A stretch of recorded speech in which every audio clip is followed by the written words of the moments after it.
We've got Dan Dorner from, myself, Barrett Dorner from Fireground Training and Toledo Fire. Dan Dorner, also Fireground Training and Toledo Fire. Chad Eichel, captain of Providence Township Fire in Ohio. Mike Green, Perrysburg Township and ProMedica as a firefighter paramedic. Tony Combs, formerly Toledo, now currently Providence Township. Dan Turner, Loudoun County, Virginia. And why do I always forget your new volunteer department? Independent? Lieutenant Independent Fire Company. There you go. Independent. It was so much easier to remember the old one. I'm pretty sure there's like 6,000 independents. Right, so you of can course. Just pick Yeah. one. You think that I would. Lieutenant of all of them, believe it or funny. not. It's really odd. If they had a meeting, would they still be independent? Yeah, I guess not. No. Very much dependent on each other. Right. Weird. All right. And then Mike Cox, chief of Rising Sun Fire Department in Ohio. And Richie, go ahead and introduce yourself. Good to see you. Been a while since Lexington. Hey, brother. Good to see you as well. Richie Goebel. I'm a fireman for the city of South Charleston in South Charleston, West Virginia, and also a lieutenant with the Ripley Volunteer Fire Department, which is it's about 30 minutes north of South Charleston where I work. Awesome. Welcome, man. Thanks for clicking on. And Mark Hoffman, I assume I know which one it is, but I do know two of you. So I've got to imagine it's the musical one. If you'd like to introduce yourself, or if you'd like to remain mysterious. I think he's going to remain mysterious. All right. We'll get back to Mark if he decides he wants to pull back the curtain. So, there he is. It's the other Mark Hoffman. Oh, it is the other Mark Hoffman. You know what? It was a 50-50 shot, and I'm always wrong, especially when I try and call one of the two of you on my phone. It's always the wrong one that I'm not trying to call. But it's always good to talk to either one of you. So welcome, sir. How are you?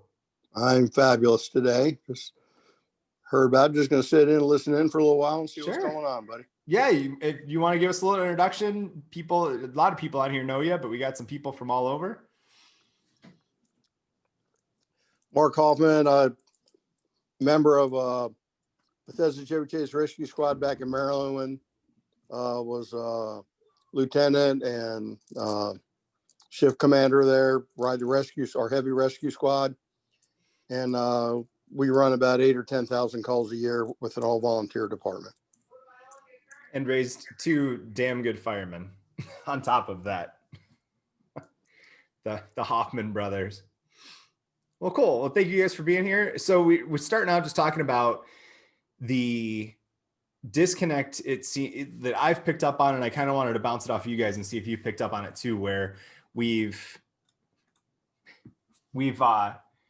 focused so much on size ups and making sure that we're saying the right stuff on the radio, and yes, building construction and being being as specific as we need to paint that picture.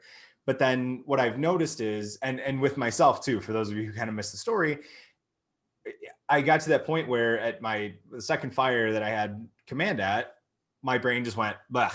Like I said what I saw poorly, and then I couldn't think of the next step. And so I had to go back to, forget the size up. I could say it's a working fire and people know what it is, but I need to be thinking about those three questions. What do I have? Where's it going? What do I need?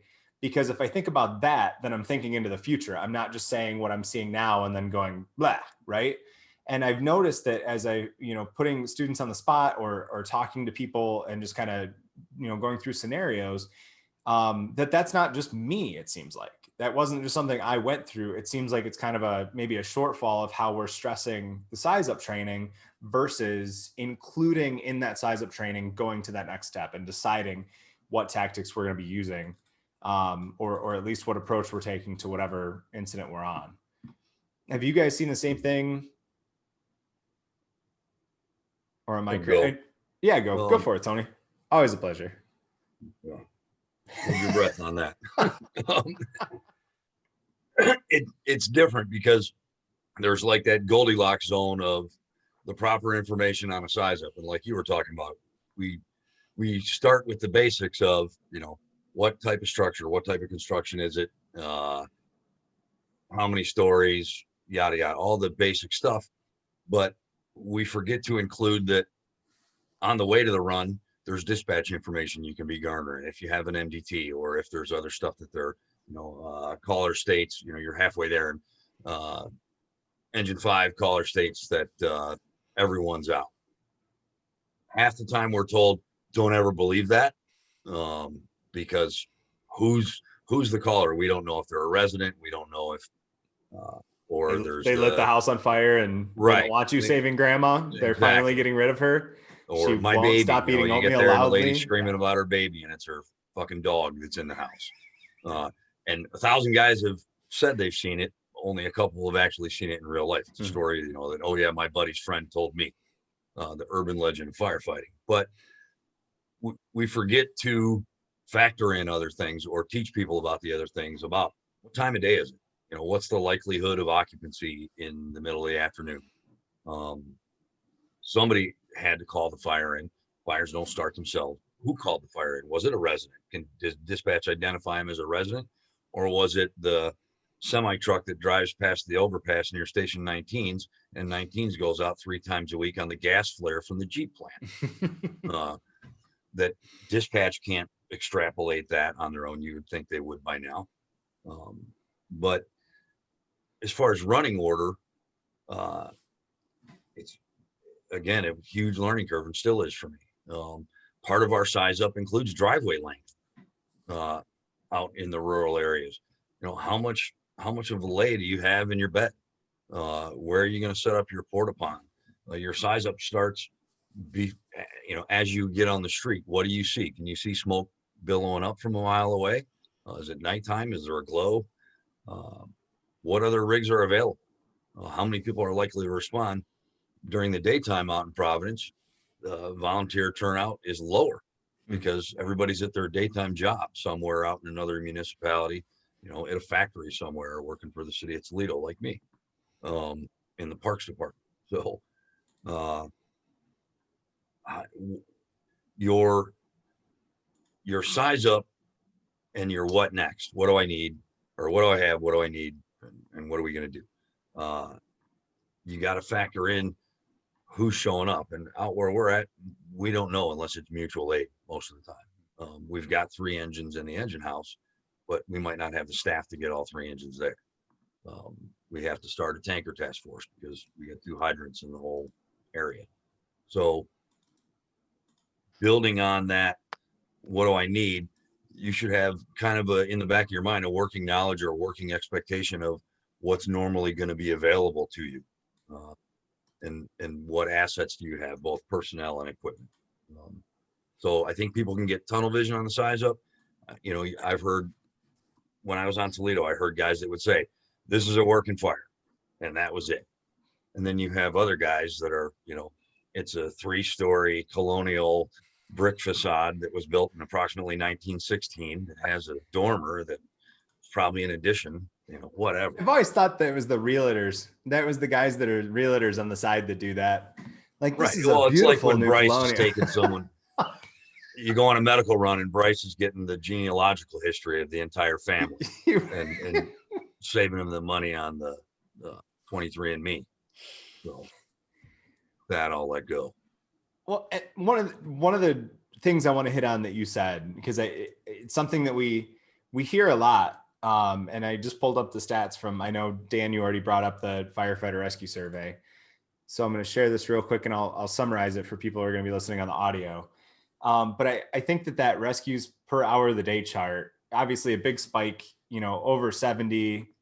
And let me scroll back up here and see what this data is from. So this is just this year so far. Goodness, let's go to 2020 and see. Oh, that's the sheets. Okay. So this must be all their data then. So big spike overnight, of course, but we see, over, close to 40 rescues between 5 and 8. And still over 30 for any parts of the day. And I've thought about that a lot, where we have these, this stressing that importance of like time of day and likelihood that somebody's in there. But how often do you go home and take a nap in the middle of the day, or, take a nap on the couch, or, how many people work midnights? And especially, Tony, you mentioned the Jeep plant for us. How many manufacturing places and most of the places, Corey and Richie, you guys are on the same department or close by, right? I'm so bad at keeping track Also, hi, Corey. Sorry, just missed introductions that popped on after that. Good to see you, man.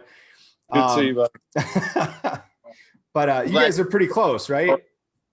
Together geographically? Yeah. We work across the river from each other. Then our volunteer house is about 45 minutes apart. Okay, gotcha.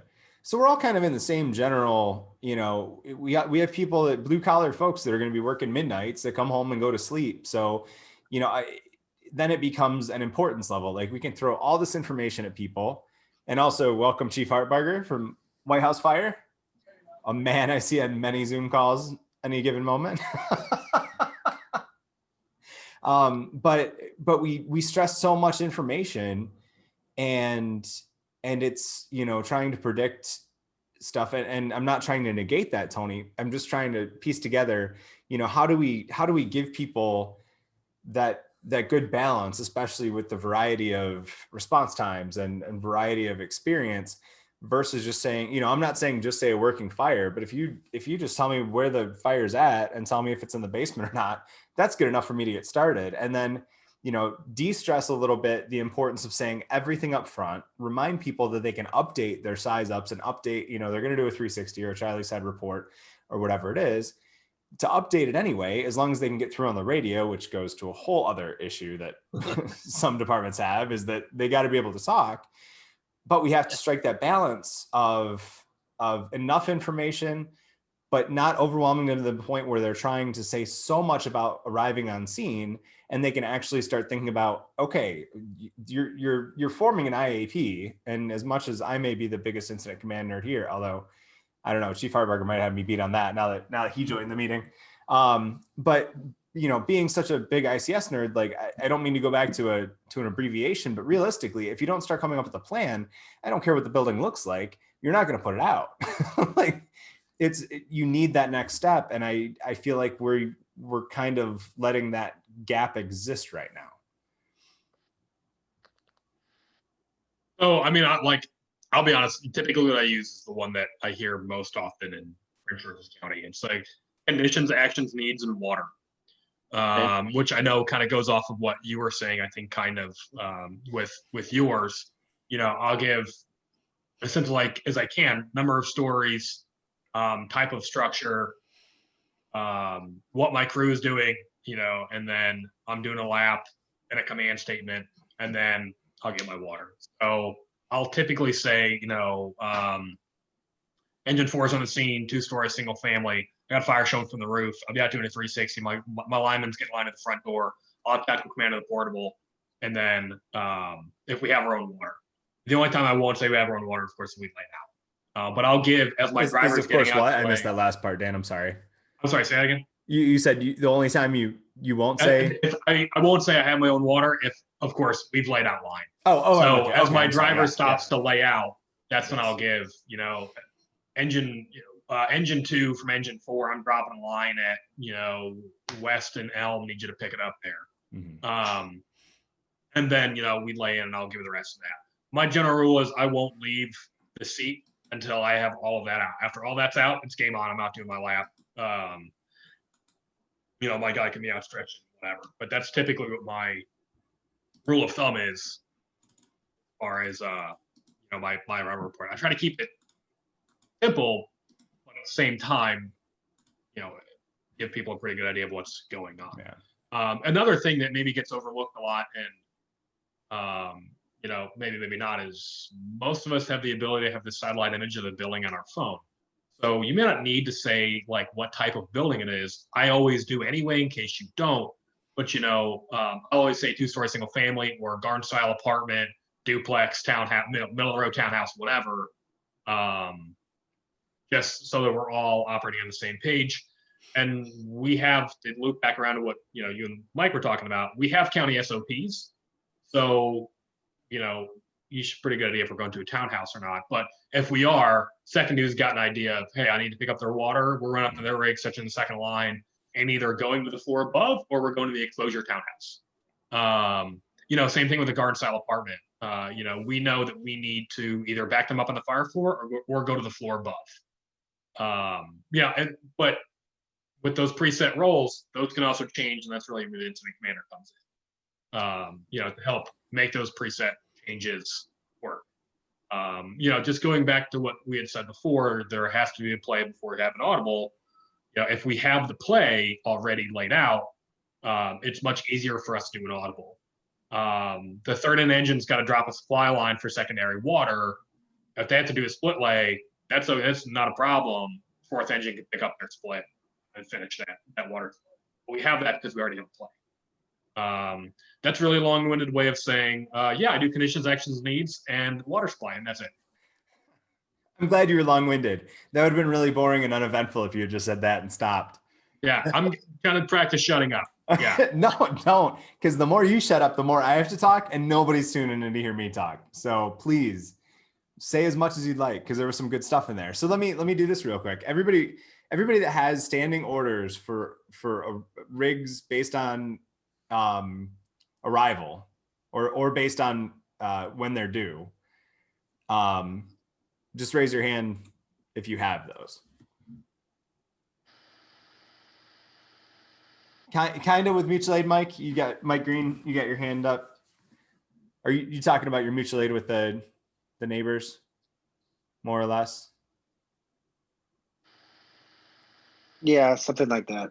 Okay, because yeah, rural, you guys have mutual aid that takes the dump tank and all that, and then I mean obviously the medic units and things like that for northern Wood County, Ohio. So everybody else, we're winging it when we get on scene then. I mean, essentially. So let me ask this. And this is the answer that I've heard to this question.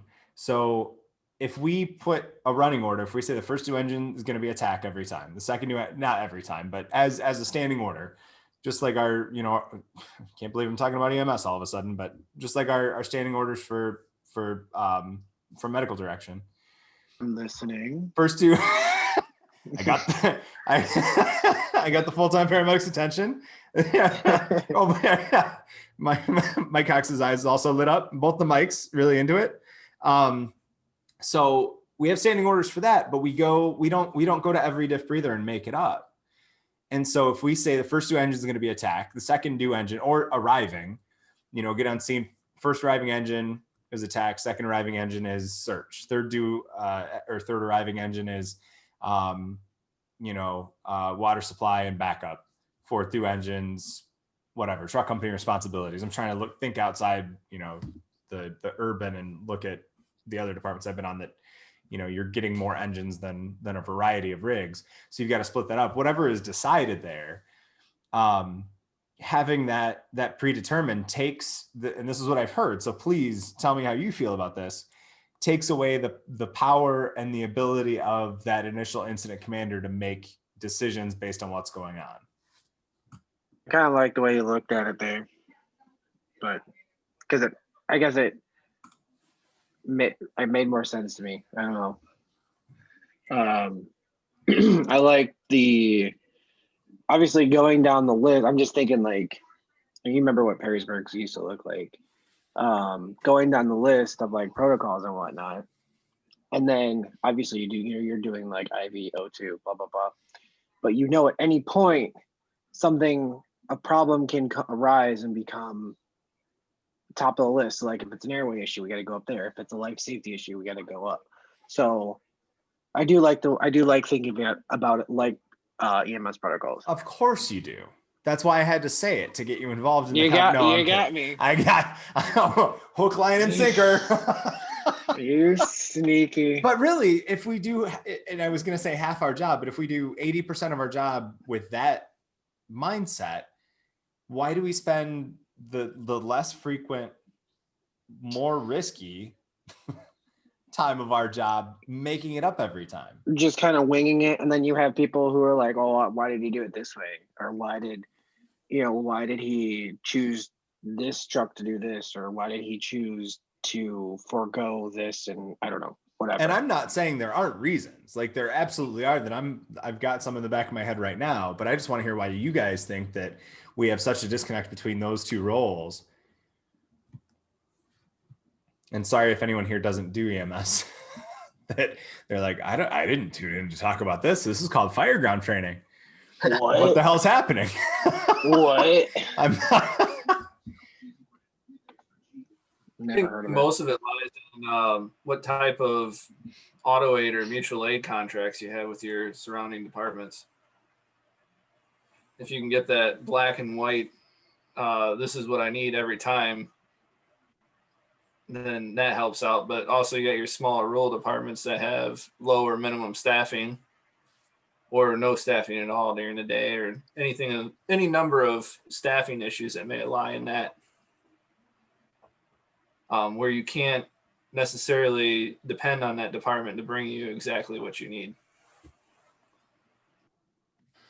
I think to kind of dovetail on what Chad was talking about, what I was thinking about is we've got other departments where we'll get a engine full of 36-hour guys that can't make entry, that can't do rescue, that were the skill set of the staff arriving. If we can get on the radio and say, who do we have coming? I mean, the only standing order we have that I'm aware of, and the captain can tell me otherwise, is that if it's a working fire, the first thing you do is activate the tanker task force so we can get water, which generally sends out the alarm to all the other departments because they're the ones sending tankers. Other than, White House and Waterville have a higher complement of more equally trained personnel, if not superseding ours, because we've got a mix of, I'm fire 2, and then we've got other people that are fire 1, and then we've got other people that are 36, or we've got emergency medical responders that can drive the hell out of a tanker and run a pump real well, but they can't make entry. So knowing what's coming from a qualification standpoint, which I realized the ability to do that over the radio in the middle of an incident and say, well, how many people you got, it's not gonna happen. Which is where with training, stuff like this, doing mutual aid stuff, and getting to know people and figuring out what they usually have, what their strengths, what their weaknesses are. Because if you go by running order, or what's supposed to be the running order, even in Toledo, it's a competition to be the first due at someone else's first due fire, or first arriving at someone else's first due fire. So, but it's a good template. Well, and that's what I was going to say too, is that you've got some tradition that might have to be, some feelings that might have to be hurt when all of a sudden it can't be a race anymore. And that's not just a certain city that you may or may not have mentioned. It's other places too. It's the same thing. It's that pride, well, if we can beat them there, and that's where, and then you start getting into other issues. But let me stop for 1 second and just ask Richie or Corey, because, or Link, I know Turner's from here, but what's your guys' lowest level of certification in West Virginia? In West Virginia, 120-hour Fire 1. However, that 120-hour Fire 1 is also split up into what we call the modular program. So, like Brother Tony said, you got a lot of guys. I mean, pretty much the entire state of West Virginia is a volunteer state. So majority of your guys are working through the day, or, they're working weekends, whatever they have to do.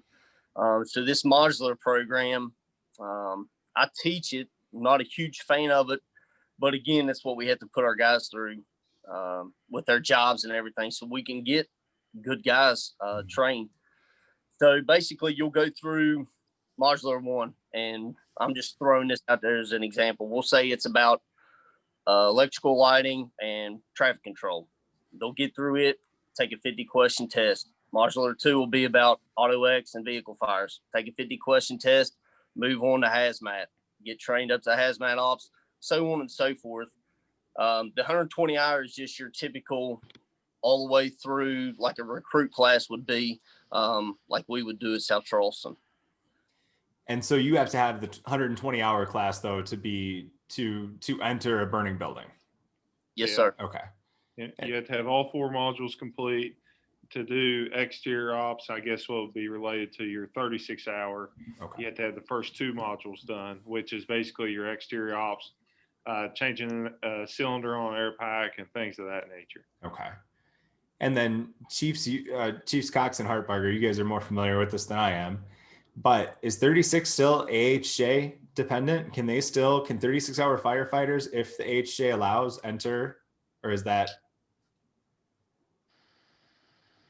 Oh, we can't hear you, Chief. My understanding is as long as they've been through a live fire training with a 36, they can do interior. Because we did. I mean, we went through 36. We did live fire training, and we were in. And Chief Hartbarger, you tried to talk, and it didn't pick up right away. So how about now? Can you hear me now? Yep. All right, good. Yeah. He's correct.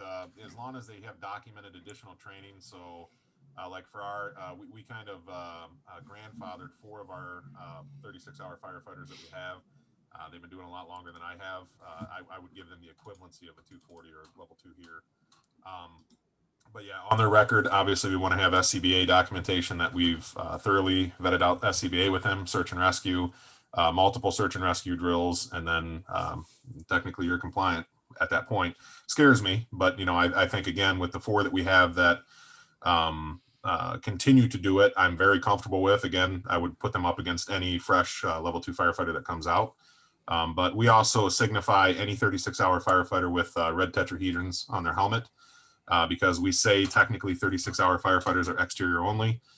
So anybody that is just a 36 that is not grandfathered, those red tetrahedrons, so it's easy for us in the incident commander position to be able to say, hey, well, what are you doing going in the house? You can't be going in there. So, and I will say for the record that when I was Fire 1 and Dan was a 36, he was still a better firefighter than I was. So yeah, the hours don't necessarily mean, and Dan Dorner, not Dan Turner. Dan Turner was an awful 36 I see how it is. firefighter. All right. All right. I didn't even know Turner was a firefighter. I think he rides an no, now he's an engine driver. I'm sorry. Yeah, I just take pictures. No, that was you're on Rossford? I'm sorry. That's a fair joke now, right? We're outside the okay. Yeah, we're outside parameters. It's okay. I'm doing my Kermit the Frog T-sip. So I wanted to make sure we got all that with people from all over, we've got Pennsylvania, West Virginia, Ohio represented now. I want to make sure everybody's kind of on the same page when we're starting to throw out, 36 and things like that, just so we're all understanding, because then you look going back to your part of the conversation, Tony. So I would ask if I was, Commander Rossford and we had crews responding, I would say, Engine 29, what's your staffing? Just to give me the number, because then I jot it down on my tactical worksheet. But I wouldn't ask for certification level. So how do you know if you are getting a rig with 4 36-hour firefighters? Do they tell you, or is it they show up to the command post and go, hey, we can't do that? Yeah, they show up where I'm from. Okay. In what I call volley land. Yeah. Who you got when they show up is who you pick and choose from. I mean, you may, hey, okay, well, these guys can stand over here on this exposure line, and that's it. And that's just what you got. And jumping back as far as the steam size up, I agree with what the brothers were saying earlier wholeheartedly. I think too many times we try to be so textbook perfect instead of just using the KISS method so you can have those basics of size up, and they're set that way every time. And then you don't have people trying to think of all those textbook words and so on and so forth, and they can give you something good to go off of. And then, for instance of my situation at work, I know when the chief rolls in, he's taking command. I'm going to be passing or he's going to be assuming at one of the two. So then he can lead off from where I left. Hell, half the time I show up a 370-year-old man and I got to go interior and pass off command to somebody else. Yeah, but they're damn good 70-year-old men too. They are, but there's a limit. Yeah, no, I know. They keep up in training. It's impressive as hell. But yeah, but at the same time, I get why you'd switch out with them. And yeah, that's got to be a tough spot to be in. I know typically. Go ahead, Dan. We'll do to denote kind of your interior and your exterior. And I'm not sure this is pretty common, but we will mark it around with our staffing. So we'll say like engine 4 with 4 plus however many. And the plus however many is your exterior people. So that could be junior. That could be, just whoever is not an interior person. Okay. I don't really typically care too much about the plus, but you know, it's more people that have to keep track of, you know, make sure they don't wander off in traffic. So, you know, but they'll typically You're say, the plus on your crew, aren't you? I am, yeah. Okay, I yeah. just say click, click, click. That's it. And I'll go run around and go do that. Yeah, but no, they'll typically mark en route 3+1, 3+2, whatever. In our system, what we do is when we mark en route and we give our crew size, we're giving crew size of guys that are actually going to be able to work. So we allow juniors to ride with us. So they're not counted as crew. They're just there as a hand. They might dress a hydrant or something of that nature, but those three that we mark out with, engine 21's out with 3, that's going to be 3 guys that are going to be working. Gotcha. Whether they're at the door humping hose or they're 3 guys going in. So in the case of your crews then, Tony, if they said, you know, we're en route with 1+3 or we're en route with 1, but then 4 guys show up, would that be, I mean, I guess I'm just trying to figure out where in your assignment making and decision making, where do you get a heads up, especially with some of your response times being in the rural area? You know, you have 10 minutes that you might be figuring out what their assignment's going to be. And then they get there and they're like, hey, we're all 36. We can't do what you need us to do. So, and you, like you said, you can't have that conversation on the radio, but how do you know, Well, if it's all 36, you can't say en route with none, because then they're going to go, what? The way we're trying to deal with it is, and I'm probably skipping ahead to where you had stated you wanted to get to as far as tactics. We try and have a baseline tactical plan based on our staffing, which I mentioned last week. Anybody can look it up on YouTube. It's called Slicers. I know it's certain people think, oh, wow, it's the latest fad. For us, it works out real well because you can get 3 guys to at least get hose lines in place, 360 done, and water running through the hose, and begin cooling a structure, albeit from the outside.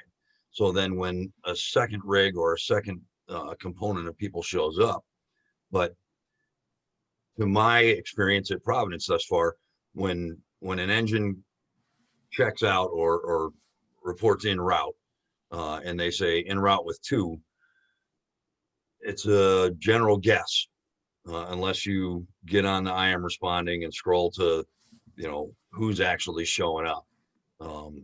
So the 2 doesn't mean, and I actually love what you guys were talking about because I hadn't thought about it that way. So I learned something that maybe we can incorporate into our training and say, hey, not to make anybody feel less than or whatever, but if you're not certified or qualified to go in, we need the person doing the radio report of the second en route rig to use a number of people available that can get inside. Because one of our neighboring departments to the south of us, they'll call over the radio and say, you know, we're en route with 3, and then 3 guys with full beards get out of the rig wearing flannel shirts and bunker pants, and that's it. And you're thinking you had 3 people coming. So they're not working. Oh, never mind. Yeah. What's that? Yeah, no, nothing. Go on. Sorry. No, that's all right. You can stop me because I'm just going to prattle on. Oh no, please do. It was No. was going to be a joke and then I lost it. It was worthless interruption. So yeah, you're expecting to get a crew that's going to be able to do something, and then you get kind of caught off guard. And admittedly, and I know we talked about last week the low incident, high risk type stuff where we don't get that many opportunities to have a house fire in any of our surrounding communities. At least to the east of us, they've got a pretty good complement of people in White House and Waterville, and north of us in Swanton. They've got more personnel, generally better equipment, or more equipment that can get there quicker. Their transit times are so. If we're lucky enough to get asked to be mutual aid, by the time we get to one of their incidents, we're mop up or helping out with overhaul, which is, you know, it's all important stuff. But the have an underlying theme. Our egos get in the way, and we want to be there early, and whether it's low departmental self-esteem or too much ego on the department, having that ability to know what the qualifications of somebody are, or a crew that's showing up. To answer your question in very long form, we generally don't know. Chad, you can correct me if I'm wrong, but we report out with number of bodies on the rig, not, to my knowledge, taking into consideration the level of ability or certification. Right, and all of our part-time staff should be at minimum of Fire 1. Okay, so that's part-time versus volunteer, adds a whole nother dynamic to it. Okay, yeah. In order to be eligible to be part-time on Providence, you must have minimum Fire 1. But if we're not staffed and it's, on-call volunteer that shows up and gets in the rig, and then another volunteer shows up as it's on the approach, you understand what I'm saying as far as the difference there? Right, yeah. Yes. And Chad, going back to, I don't know if we had this conversation before, but, I worked at a department near you that didn't have mutual aid at the time I worked there.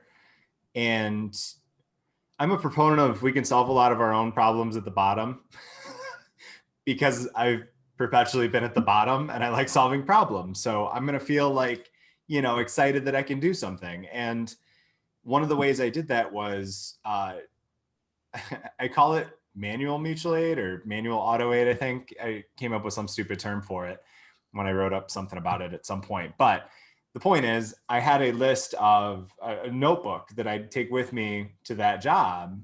And it would, one page is a structure fire. The next page is a commercial structure fire. The page after that is an extrication.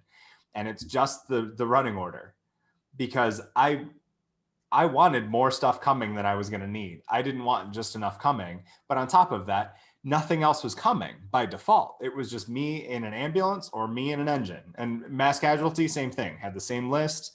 It was going to be a, medic 1, 2, 3 is en route, stand by to copy everything I'm going to need and wait for dispatch to grab a pencil, because I wanted to create that running order. So I knew at the very least, pick from this department that's part-time, pick from this department that's volunteer, but at the same time, get further down the list, pick from this department that is full-time staffed in some form or fashion. Yeah, they may be further away, but further away for them is still less time than the volunteers driving from home, getting to the station, gearing up and getting in the rig. And so I feel like it's easy not to look beyond, first of all, the policies that already exist, because mutual aid's not, you might have to explain it to a chief later, as I try and make eye contact with the chiefs that are on the call. You might have to explain it to your chief later, but it's mutual aid. If you think you need it, you're supposed to call for it. Most of our procedures back us up on that. And if it's a reported structure fire and you don't have automatic aid in existence, or it doesn't suffice what you think you're going to need when you arrive on scene, then make your own mutual aid call.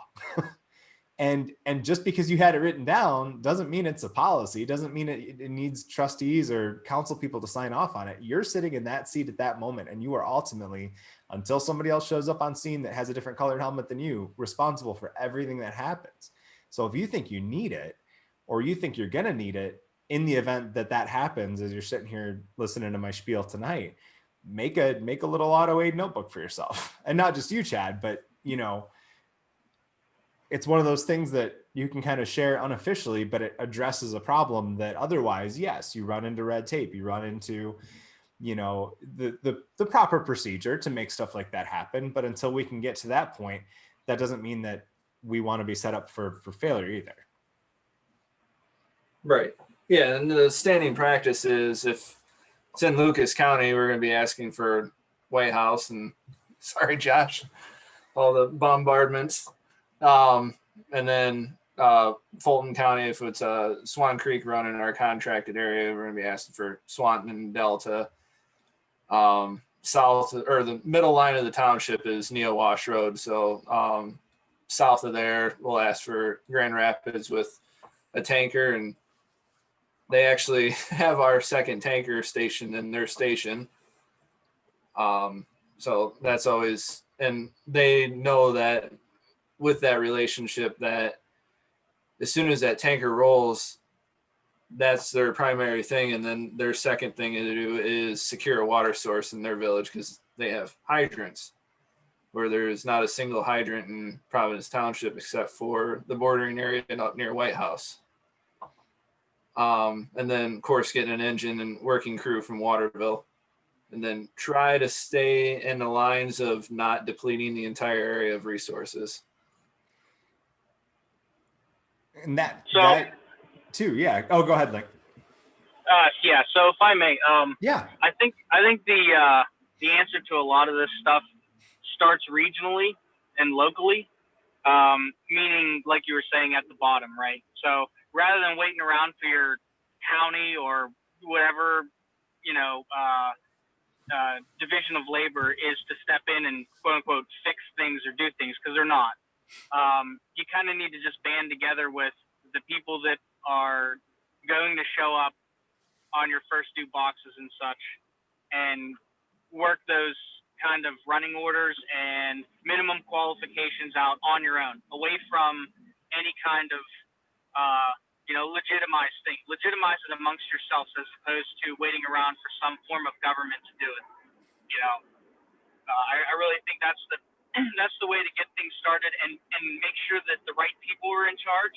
Because all you have to do is look around the country and see that a lot of the big county run systems and stuff like that, it's always the wrong people making the wrong decisions. And then you look into their backgrounds, it's like, all right, okay, so you've done nothing all your life, and now you're making massive decisions about running orders and who's doing what and all kinds of things. So starting local with the people that are actually, boots on the ground kind of thing, I feel is the best result. It yields the best result.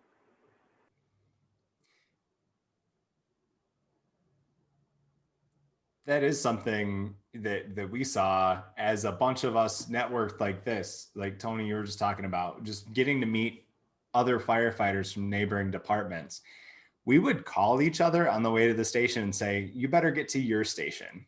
Or, I mean, Mike, you and I carpooled, Mike Green, you and I carpooled past a Rossford fire that Dan had been toned out for, headed to Perrysburg Township to jump on a rig. Like we would text each other. We were all at the same house at that point, when that tones dropped on that one. But if there was a bad accident and we knew that, Mark Hoffman jumped off the call, but if his sons were available, we would text them and say, hey, start heading toward the station and get on the rescue squad, because we want you guys, we're going to request you. And that was huge in getting them on the road faster, even with the people that we knew were going to be the people that we worked with and trained with. And we were all in the same mindset, and we'd get even more staff on top of that.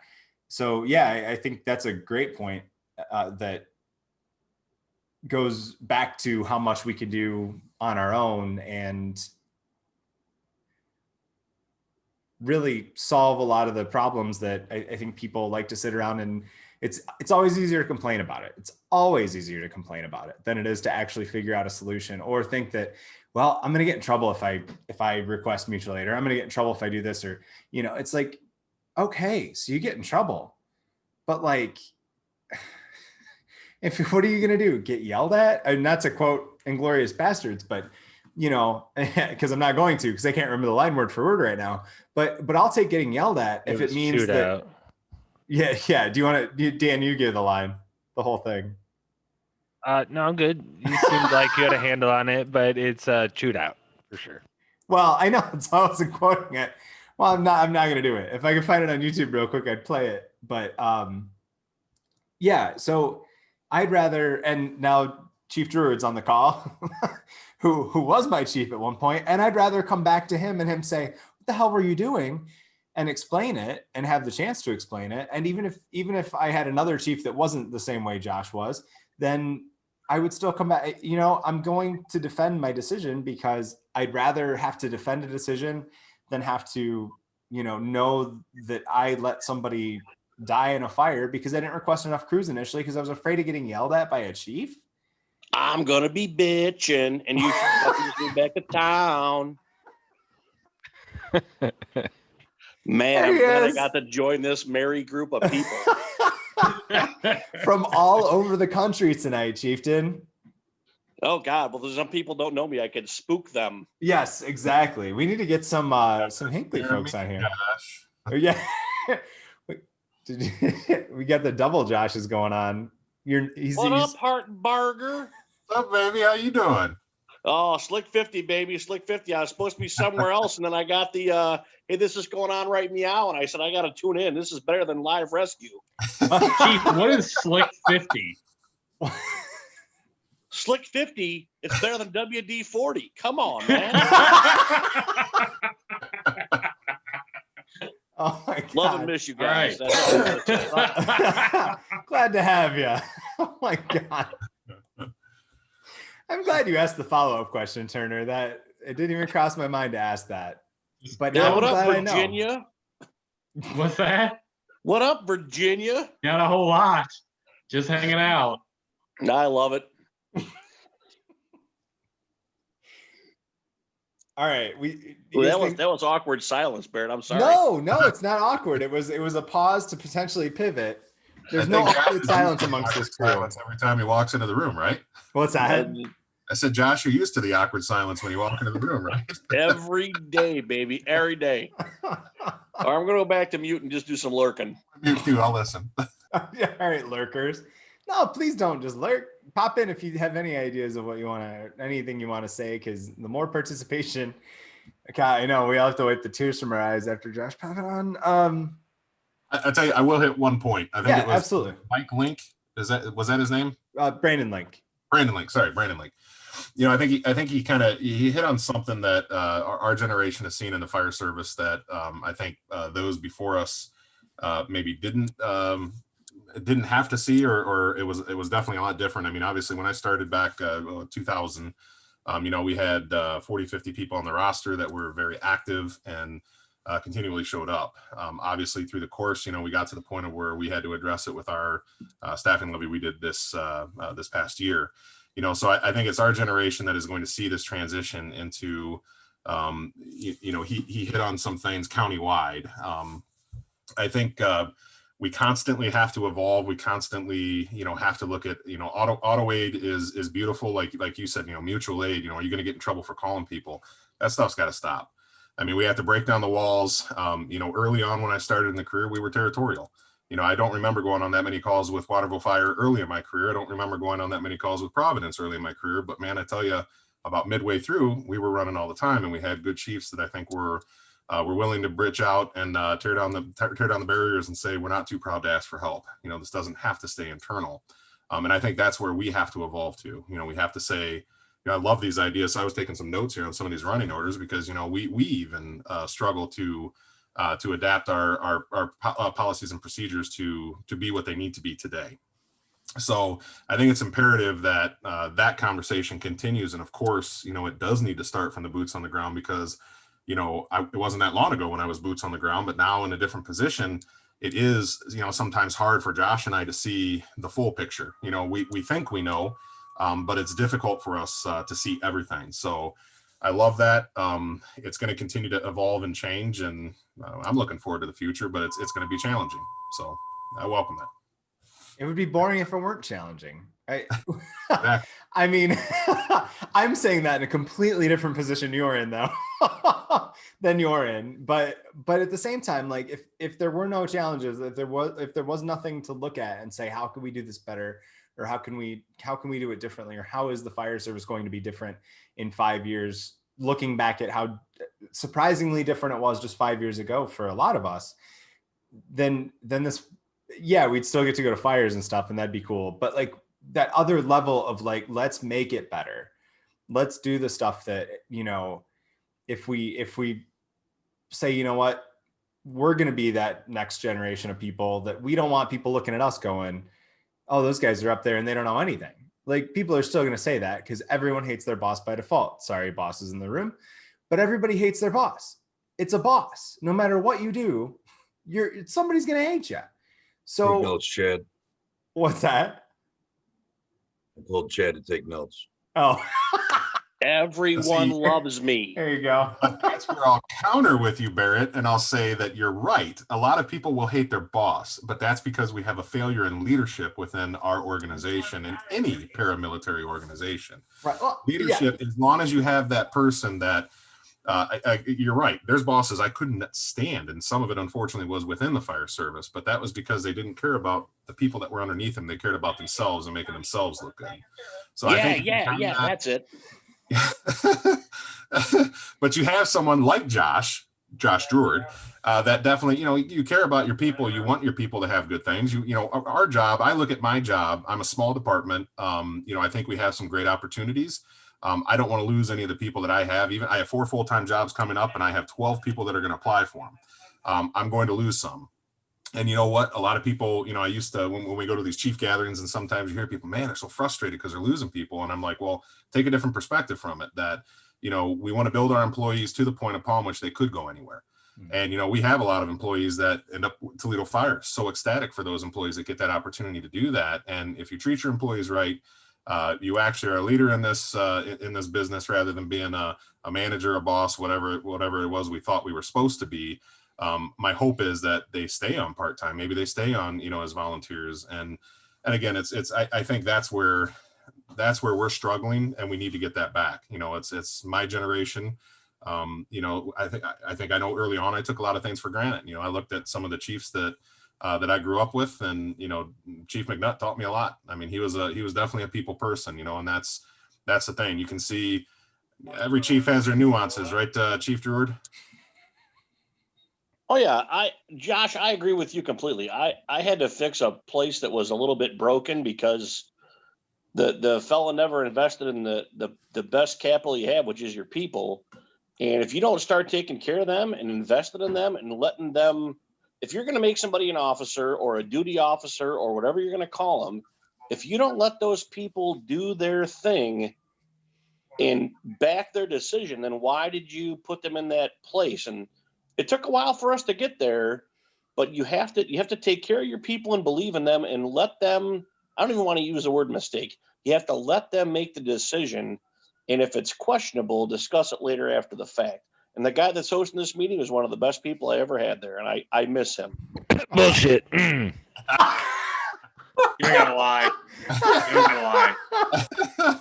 Well, you're right, and I think one of the things too is, early on, I think my first position as a lieutenant, I thought, man, I got to be the yes guy. I got to tell my crew yes, do whatever I can to make it happen. And I think what I've evolved with and I've understood is that it's okay to say no. It's okay to disagree. It's okay to do those things and hold people accountable. And like Josh said, though, you treat them right while you're holding them accountable. And a lot of the new officers that we have in, I always give the explanation. If any of you guys on here that are fathers, or had a very good father that took care of you, a grandfather, or some type of a father figure that was in your life, you treat your people like you would treat your family. And if you can treat people like that, and you take care of situations in the firehouse just like you would take care of situations in the at home, you're going to be successful.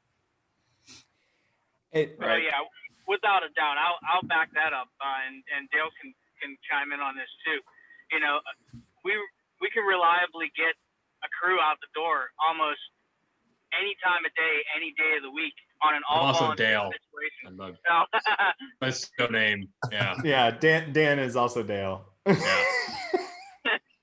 Right. Oh yeah, I forgot about that. You blew his cover. Thank you. Praise Dale, raise hell. Yeah. Thank you. Yeah. So yeah, I mean, in an all-volunteer situation, I'm pretty sure I read Lawrence's report. It was like what seven times in the last year we couldn't get a rig out of 900 calls or so. Yeah, 900 calls. That's pretty good for an all-volunteer situation. And a lot of that has to do with culture. Like, I drive 3.5 hours to hang out there for a couple of days. Yeah, every other month or something like that. I wouldn't do that if it sucked. Sure. I want to be there because the culture is there. Everybody, everybody puts the department first and puts the logo before themselves, and it's a really nice thing. Yeah, and I think that's something that's ingrained, very early on, even in your interview to get into that organization, is that it is the department comes before you as an individual and us collectively. No one is better than us collectively. Not one person is better than all of us all together. But that said, like we go back to that leadership thing, and I'm sure Blank, you'd agree with me. The chief of that organization, his name is Kyle Strasbaugh, and we would go to war for Kyle Strasbaugh. We would go to war with butter knives for Kyle Strasbaugh because he'll have our back every step of the way, and he won't ask us to do anything that he wouldn't be right there with us to do it. He's an excellent leader and an excellent chief, and he's one of those guys that he will stretch handlines with you. That's not his job, it's the chief, but he'll do it anyway because he cares about you being proficient in your work. And he'll do it with you at midnight if you want to. There's a bunch of guys, it's all 18, 19, 20-year-olds. Never thought me and Blank would be the old man, but we're the old men there now. These kids are up till 2 o'clock in the morning watching movies, and they want to start to the 300 at 2 o'clock. He's about it, and he'll come help you out and tell you some stories, where things did not go to plan and how they got fixed. And that's just the type of leadership that I think is infectious and that we all want. I think for a lot of the guys that live there, and Blank, I'm sure you'll agree with this too, it kind of messed up. And that's how they got there. Something happened in their personal life that got them to this point. And Strasy does act as a father figure to a lot of these guys, not intentionally, not trying to, just by the nature of being there, he does. And I think that's a big reason why, like I said, we'll follow this guy through the streets of Baltimore with no body armor. We're good to go. We love him. So it's just something that makes that place so tight and a pretty high speed, low drag organization. Using Josh Schroeder terms. And that comes also from who came before him. He didn't just wake up with this one day. Some of the legends of that place have passed it down, and that's something that you don't really get too much anymore either, because people want to solidify their positions and this, that, and the other thing. So it's like there's a resistance sometimes with passing on that information, that makes a difference. And hey, this is how I would handle this situation, even.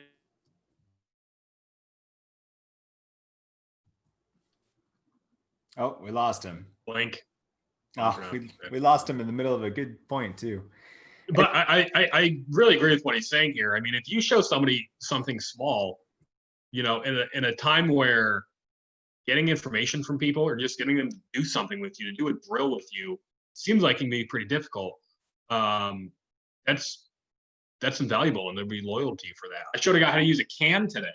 How simple is that? It's a can.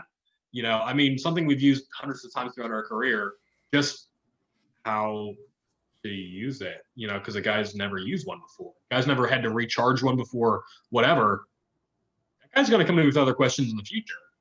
I know, my arm is going to hurt from patting myself on the back, but I think you understand what I'm trying to say.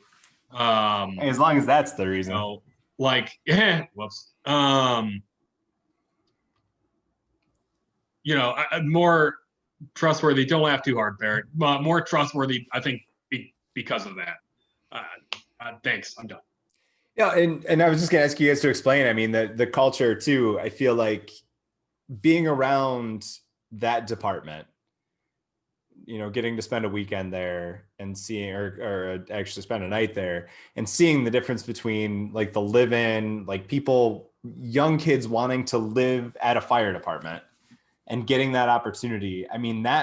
That alone changes the level and is a different culture than, we tried that at Rossford and it worked for a smaller group of us, but it's not ingrained in the culture the way it is for Progress. So just that difference was really mesmerizing to me.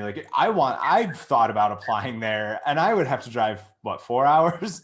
Permission to interject. Like it was a cool place to hang out. And yes, absolutely, Chief, go ahead, because I know you were that guy, but it's not. Yeah, go ahead. So to go back to what you just said, when you had left, and it's only been a short time, mm-hmm. we've hired another handful of outside part-time people. In this month, we're back to all right. So I got to go backwards because we haven't done a Station 30 meeting in a hot little second. No, we haven't. But, damn COVID.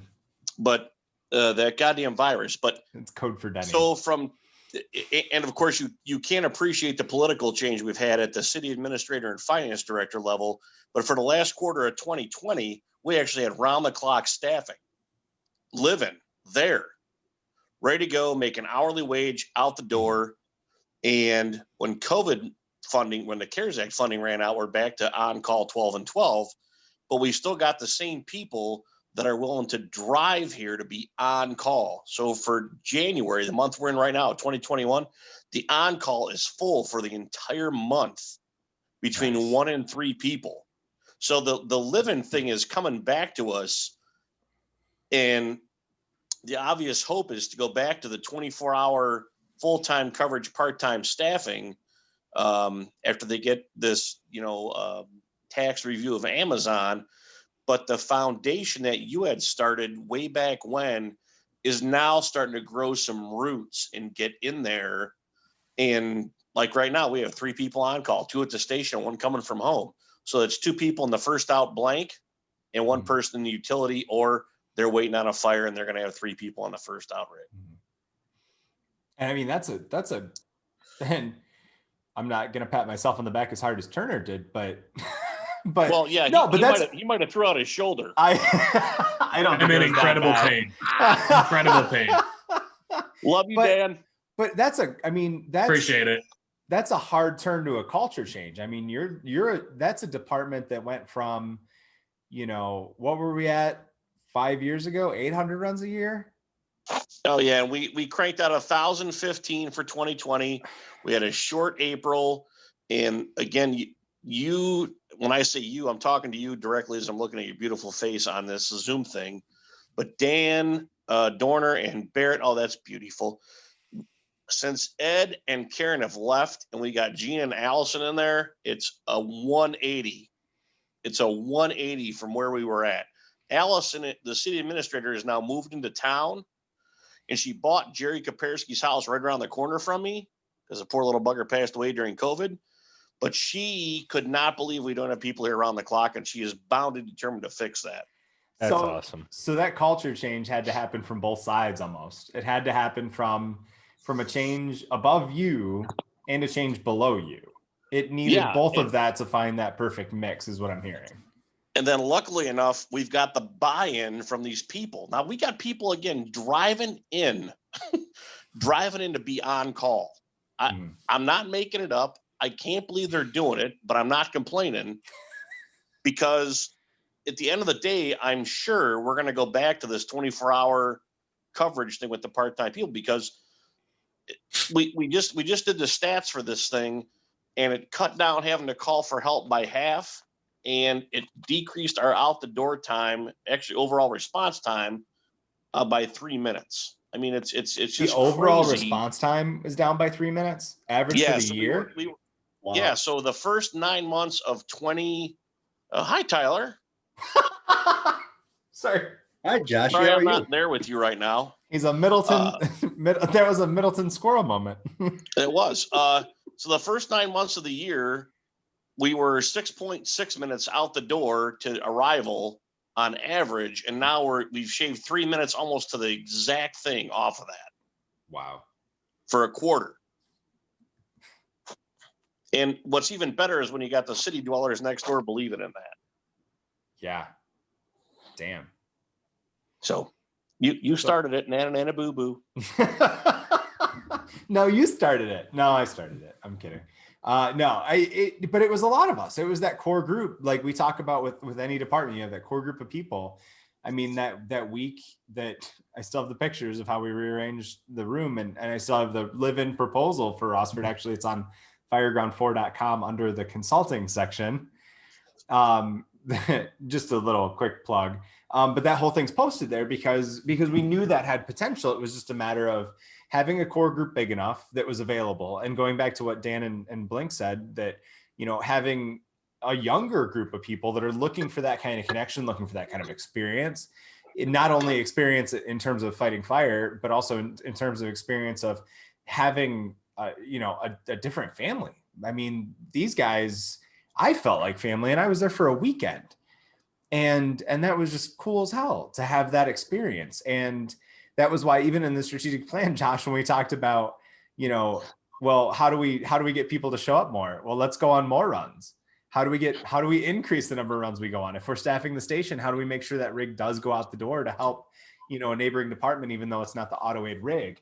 Because if we let them get more experience, then they'll want to be there more often to not miss that experience. And so some of those counterintuitive, you know, how do we get people to come in and stay in and get that, you know, excitement that these other departments that have that longer history of live-in and that real personal twist to it, where that truly becomes their home, you know, that takes years and years to build. And that's cool, really cool to hear that that's the direction you guys have been able to take that.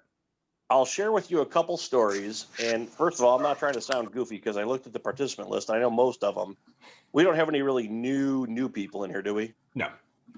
All right. So we hired Danny Brown Martinez's kid, Romeo, here. He's that old already?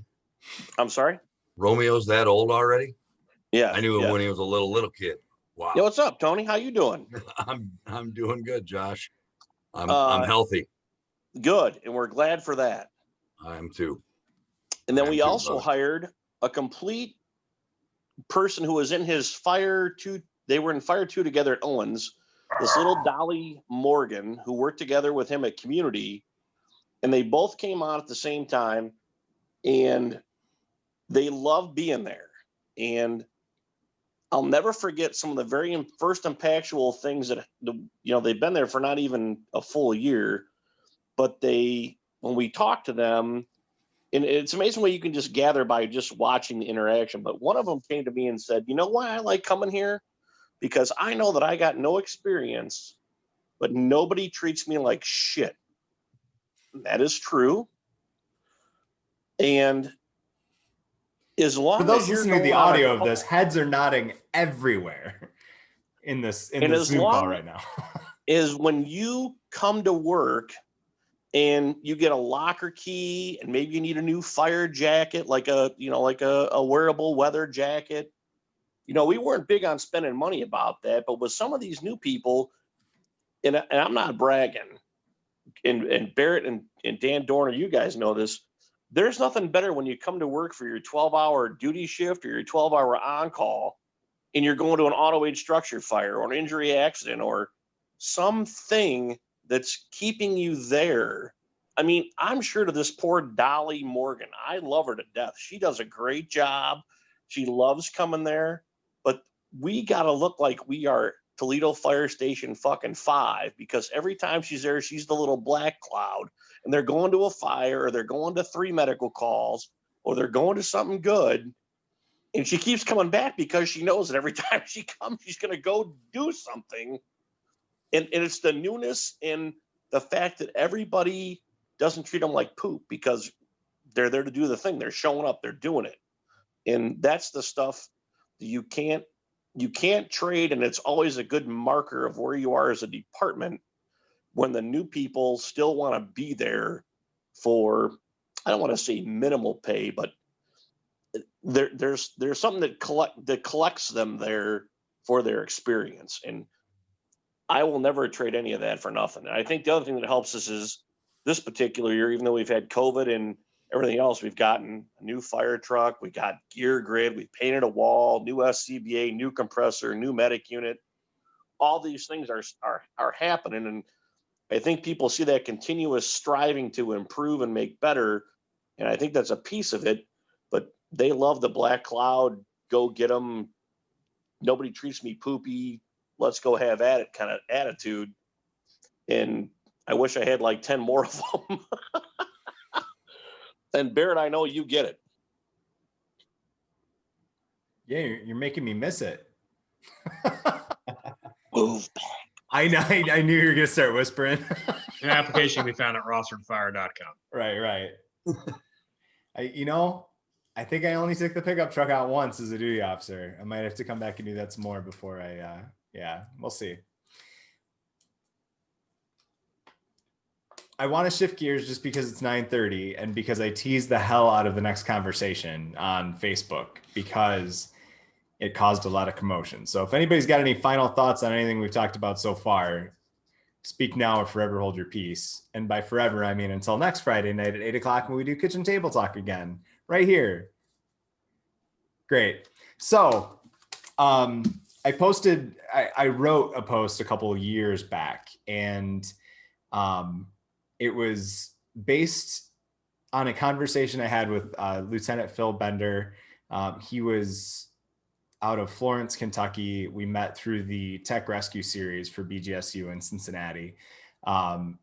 Phil passed away just a short time ago in the grand scheme of things. He was not an old guy. He was just a couple of years older than me.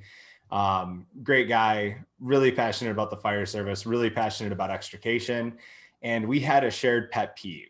And that pet peeve was, where's Chad? I want to watch his face when I tell him, yes, you got it right. Of course you knew. It was going to be JENGA. And I wrote an article with no intention of posting it to piss anyone off. And I almost posted it. And then a nearby department, not any that I was on, did some training. And it was this drill. And I'm like, I'm going to wait. So I waited 6 months. And then I didn't see that another department had done it, and I posted it, and someone thought it was a direct correlation and took it very personally that I would call them out for what I consider not effective training. And here's my mindset. Most of the work we do with fireground training is with small to medium-sized volunteer departments that have limited time to train with each other and limited time to practice for our job. I've never had to pick up an egg at an accident scene and move it gently out of the way to get a patient out. I've never had to finesse a tool into a door. And I'm not slamming a tool into the door, but I've never had to finesse a tool into a door in a way that could be replicated by playing JENGA with 4x4s. Yes, there is an element of, if you do it as a team building exercise, if you're just screwing around and having fun and it's a crew drill, or, it's a different environment, I think, either in a live-in situation where you're there all day or a career situation where you're there all day and you're just mixing it up and doing something fun, but still getting your hands on the tools. I see that benefit there.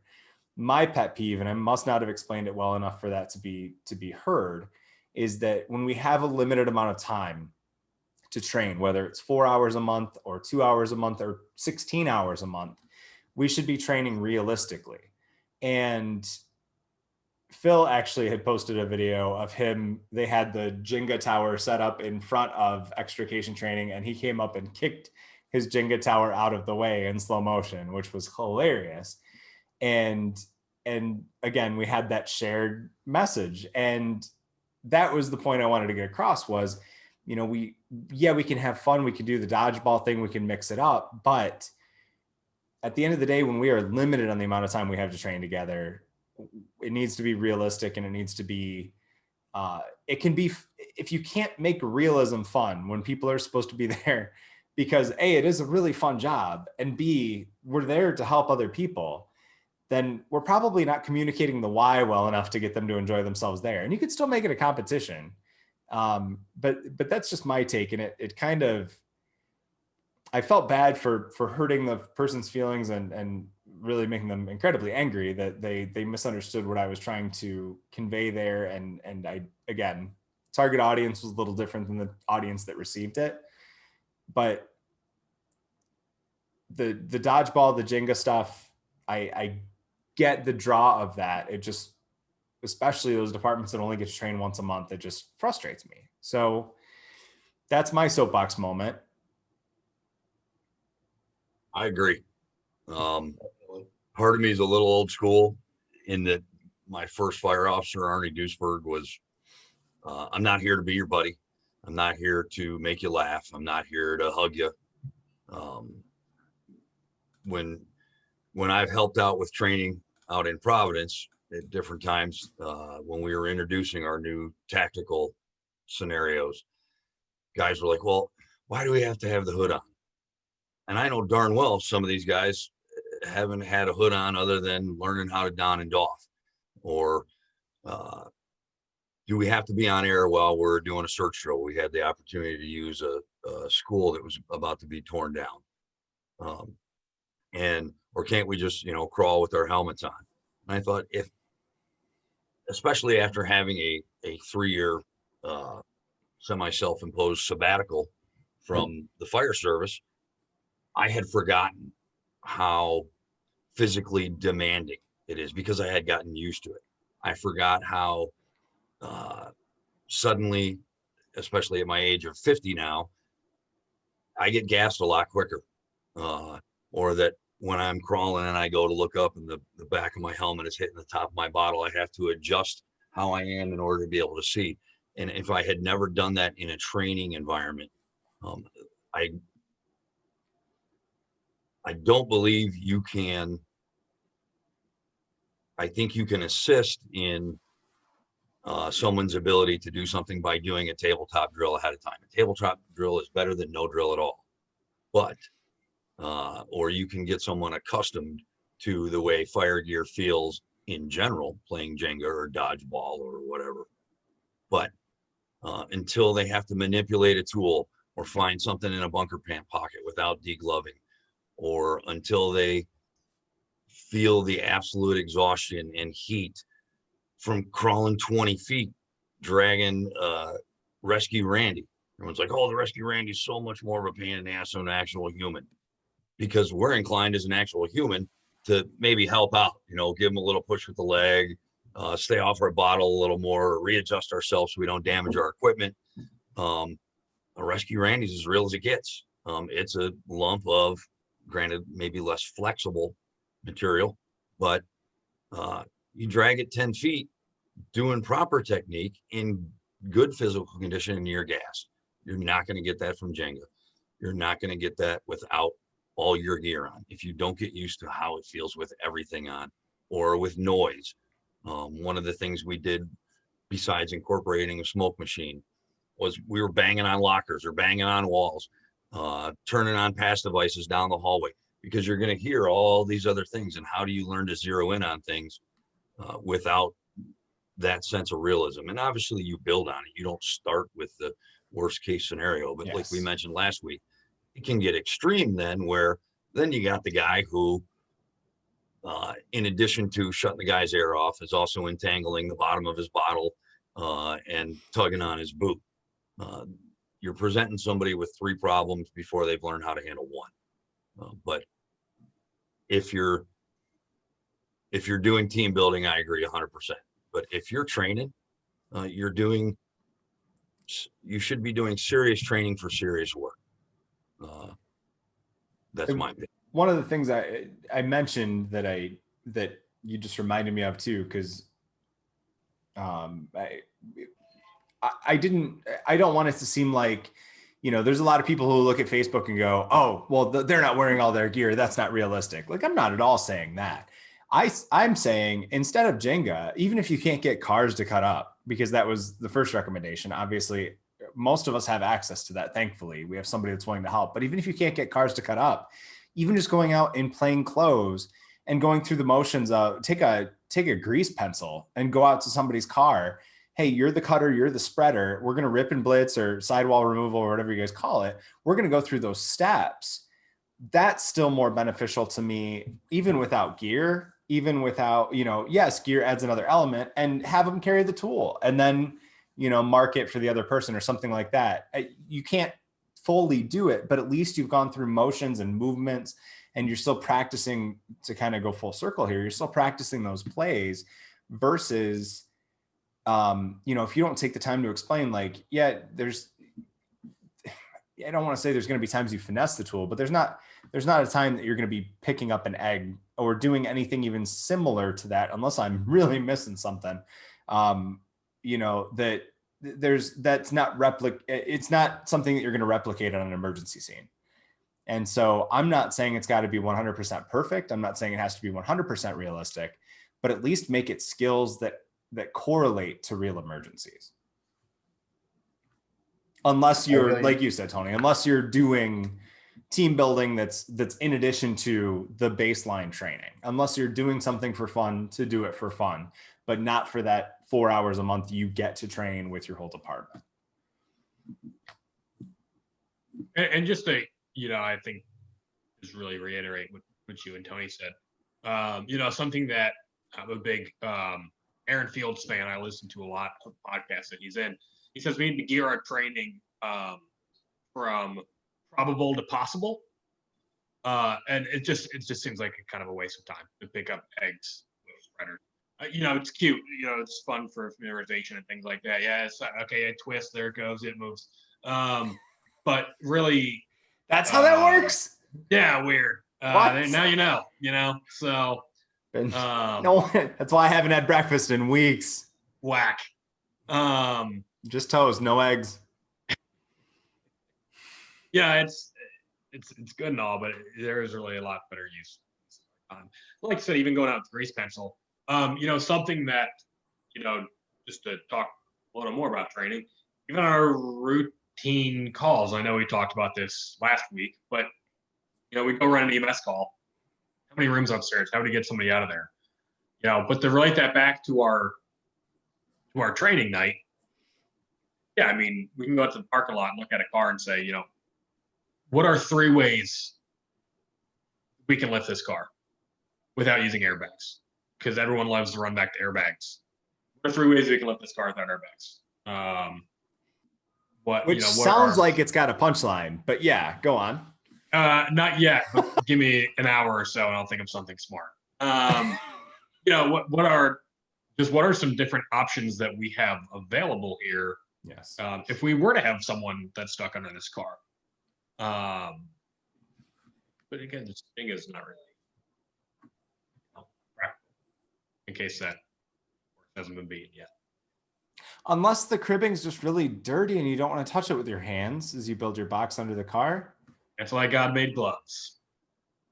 Oh my God, I never thought of that. Here I'd been stacking it with extrication tools the whole time. And I'm not trying to be flippant. Like, I get people are having trouble. I think the other part that I probably lost sight of is that, you know, yes, there's a generational, no, I don't even want to say generational difference because I feel like that's kind of an overused thing, but there has been that shift to, you know, people volunteering to volunteer versus how do you keep people and how do you keep it interesting and how do you, you know, and I think that comes back on us versus what people expect. Like when we do our training, people know if it's hands-on with me and Dan, and if that's the case, you know, Dan's running the hands-on portion, but if we're doing our Mayday training and putting people through, you know, a floor that tilts and rolls down, and then we have our father not jump on them, but hold them restrained enough that they feel some panic and crank fire sounds and radio traffic as loud as we can, you know, we can get them to a point where they shut down and we've seen it happen where they freeze. And then the next person still goes through. So there's still motivation there when you explain why you're doing something. And so the fun argument for, again, for those departments that we primarily work with, which are small to medium-sized departments, harder toward the small side, you know, they don't have that much time. And I think we need to do a better job explaining to ourselves and to our people, like, hey, yes, we want to have fun, but part of having fun is the fact that we know we're going to be that prepared when we show up to that car on that person. You know, we could play Jenga tonight, or we could go out and put this 14-foot ladder that got taken out of service on top of a roll of LDH and lift this car as option 1 of 3. So I think that falls back on us to, you know, it's not one of those see it on Facebook, call them out and say that's worthless training, but it's, you know, if you know that training officer, you know that person, and maybe that's where, had I seen that one person that I really respect and looked up to that now doesn't really speak to me because that offended them that much, but that goes to show maybe our relationship was a little different than I thought. But if I had seen that, maybe I would have reached out to him and just said it and said, hey, you know, I don't know that that's the best use of your time. But in that case, it was, you know, it was downtime, it was free time, it was for a different purpose. But I think it's like part of our responsibility in the fire service to have those less than comfortable conversations to just kind of remind people like, hey, what was the why behind that? What was the goal you were getting at with that? Was it really to have fun? You guys don't have fun getting ready for real calls? And not in a, again, not, that sounds way more flippant than I'm intending it to, but you know, if they're not willing to show up to drill, if they're not playing dodgeball, how do you expect them to perform on the fire ground? No, I'll throw my 2 cents into this. Yeah. I'm excited. No, so quiet. It's like you're writing a grant or something that's due tonight. Oh yeah. Yeah, I was just looking at numbers when we were talking about run volume, and for this one, 2019 numbers were used for this grant, and it's asking how many structure fire and vehicle fires. I'm just falling off a tangent, by the way, right now. Go for it. Tangent. We're at a kitchen table. It just feels odd because we're all staring into a camera. So total structure fires was 11 with 2 vehicle fires in 2019 for Providence Township. Of those 11 fires, only 2 are in our actual township or in our jurisdiction. So going back to the whole thing where we don't get the opportunity to go play in fires very often, that was a black and white realization for me there. And then going to the training part, I agree with you with the whole familiarization with tools and stuff like that, playing JENGA with the cribbing and the egg off the thing. Yeah, you might be able to teach somebody finesse with the tool or how to operate the tool. But like you said, you're never going to smash an egg or pick up an egg with a pair of... if you smash it, you fail. Yeah. That's like... But that's like a good one-off drill, like one-on-one. Here's the tools. Here's how to operate it. Here's how not to smash something. But like you said, you usually want to smash something with these. So that's what they're intended for. And then like the whole training situation and how we get limited time to train. The way Providence does training is we do 2 fire trainings a month, 1 EMS training towards the end of the month, and then business meetings in between those. And they all either fall on a Tuesday or a Sunday morning, with fire training on a Sunday morning and Tuesday night. And we get 2 hours maybe to work with people. By the way, there's something in the background. My OCD is killing me. A blue flashing light. Do you have one of those sky cops over there? Yeah, there's a sky cop there because it's right across from the courthouse, and you know there's about to be another civil war. So, sorry. I'll put my hand over it. There we go. But no, just going off of that is we evals with everything, and there's one eval that I get back every time with coordinating the trainings or setting trainings up or felicitating like the audio visual portion, because I feel there's people that are better like Tony to do the hands-on than me with my limited amount of experience. One of the comments that I always see on this one eval is, "This took too long." And it's... Only one set of hands went up in the air. I did a face palm. Again, for those listening on SoundCloud of this replay and not YouTube. Oh, and but you could hear the Yeah. So it took too long. Yeah, this training took too long, or that kills me every time. I would disagree with you respectfully, dear Captain, that I'm better qualified, because one of the things that I think attracts people to training at times is when the trainer themselves is vulnerable to say, this is how I was taught, or in my case, I learned all of this in the academy in the year 2000. Things may have changed. And it's really helped to have some of the younger members go, well, I just got out of fire school 6 months ago, and there's a different way to do this. There's a different tactic. Because I think one of the things that is an obstacle to getting people to speak up in training is either that the instructor is too proud to ever be wrong or corrected, or I mentioned it last week that when you say, okay, who wants to go first? It's like a contest to see who can be last in line, because we're afraid to get our egos cracked. We're afraid to look silly or stupid. And I'm glad to see, as Josh talked about, that the culture's changing. The common narrative of the youth movement is that they're impatient, but the very story that Barrett and Josh were talking about the culture change that took place at their particular department. What I wanted to say is, or what I was hoping one of them would say, and then I'll shut up, is, could you describe how long of a process that was? It wasn't we're going to have a meeting with the trustees and throw our flag in the ground and make this demand.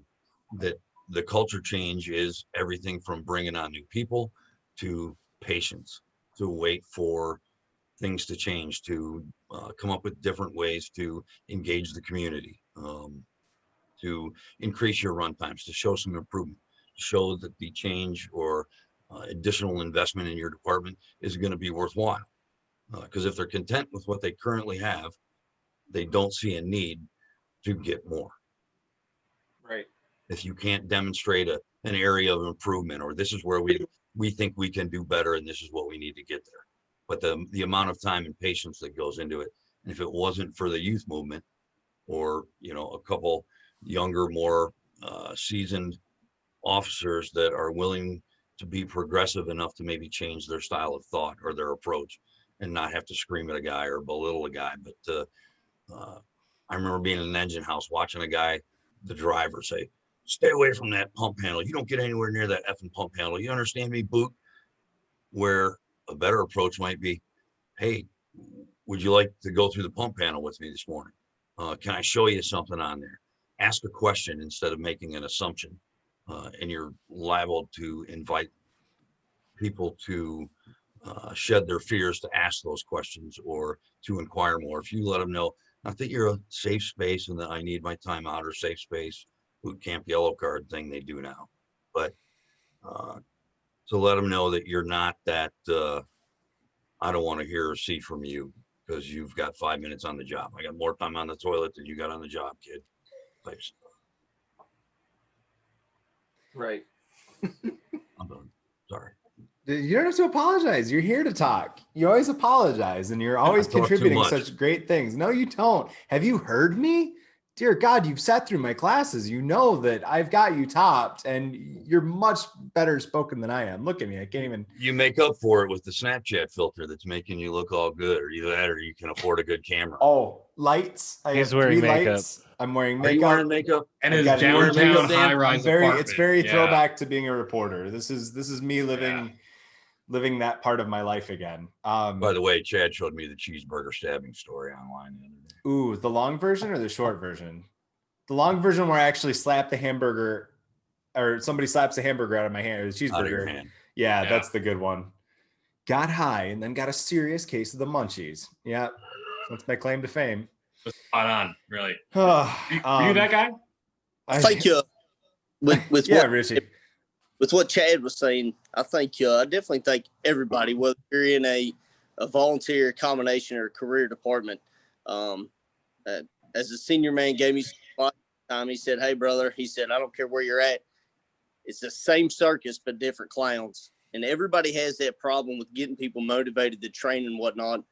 And the most successful thing I found is just take off and start doing it. I seen a thing the other day online that said no one has time to train, but everybody's always watching you. So just as any good leader would do, lead by example. May not be that exact shit, that exact day, but after a while, they're 9 out of 10 times I found they're going to jump on board with you and actually start training. And with what Brother Tony said, I agree wholeheartedly. The best compliment I ever got was after teaching a class with ground ladders. And very prominent gentleman in the class come up and he told me, he said, "Hey man," he said, "you know what makes a good instructor?" And I said, "No, I don't. And this is not me boasting myself at all." He said that you listen to your students because they may have knowledge too. And I agree with that. When you bring someone in to a type of training or just a kitchen table talk, when you let somebody know that you care about them, as the brothers were talking earlier about leadership, that, hey man, I'm interested now. These guys are going to listen to me. I'm interested. But like Chad said, everybody's got problems motivating people to train. And I think we need to make our training as real as possible. We need to stop holding hands in the fire service too. I think too often we get too focused on our PowerPoint cowboys and sitting around and talking about it, and nobody's really doing it. So when the rubber meets the road, you do have that chief in the yard that's a very good fireman, and he's sitting there throwing his hands up like, what the hell are my guys doing? When in reality, they just talked about BES. They didn't go out and apply the skills. So, if you're a volunteer, for instance, we'll try to set aside that classroom time one week, and then, hey, next week, y'all better eat your Wheaties because we're going to be balls out. And honestly, I think that's where we should be getting to and staying at, is that balls out training. And we're going to have those guys who don't want to jump on board with it, and they're going to stand back. This takes too long. I don't want to sweat. I'm tired. I got a long day tomorrow. Majority of the time, I just don't pay any attention to them. Their mindset's already made up. I want to focus on these guys that are right there with me. Hey man, I want to get this done. Like, hopefully they transition later on. And if they don't, and they continue to fall backwards, you wasn't really going to benefit me or the citizens we're here to protect anyway. So that's fine with me. Take your step back.